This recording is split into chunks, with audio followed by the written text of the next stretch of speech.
Hey, this is Rick and Leanne from the Scottsdale Urban Farms, and Leanne is starting a new project today, this is on the north side of our house.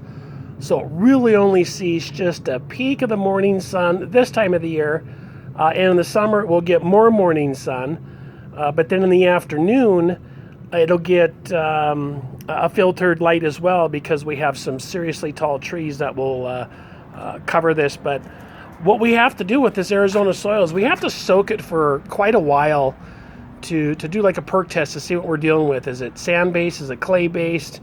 And regardless, we have to take and remove all of this initial soil here, or native soil, and we're going to amend it. We're going to create our own environment here through wood chips, through organic dirts and soils and crumble, azomite, worm castings. This will create an environment that anything that prefers a mostly shady day will thrive. So stay tuned as we continue through this, and Leanne will be giving updates later on today.